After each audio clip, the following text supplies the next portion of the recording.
प्रभु, ये क्या हुआ? अरे इनको तो आप लोग पहचान ही गए होंगे। अरे इनका नाम सौम्या पोखरल है भाई। कौन है पवन जी? और ये पहले खेसारी लाल यादव के साथ विवाद करती है, फिर पवन सिंह के साथ विवाद करती है, लेकिन खेसारी लाल यादव इनका वो हाल करते हैं कि स्टेज पे नाचना शुरू कर देती है। जियो रानी। हाँ, खत्म नहीं हुआ है अभी एक और छोटा सा चीज बचा हुआ है, तो आप लोगों के सामने उसे भी पेश किया जाए।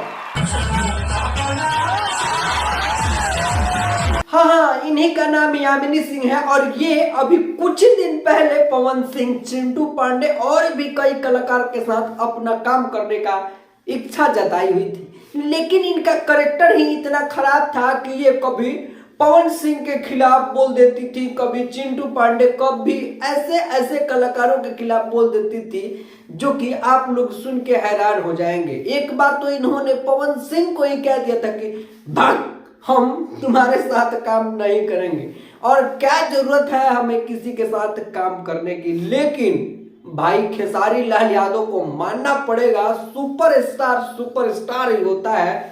बस उसी दिन पता चल गया कि इनका भी हाल सौम्या पोखरल का होगा और हमारे खेसारी लाल यादव इनके अंदर भी बावन चोप टेल देते हैं। मतलब ये कि बावन चोप के अंदर समियाने में डाल देते हैं। जैसे सौम्या पोखरल आप लोगों को नाचते हुए नजर आ रही होगी स्टेज पर, जिसे हम गांव में रंडी का नाच कहते हैं, उसी तरह बजाओ।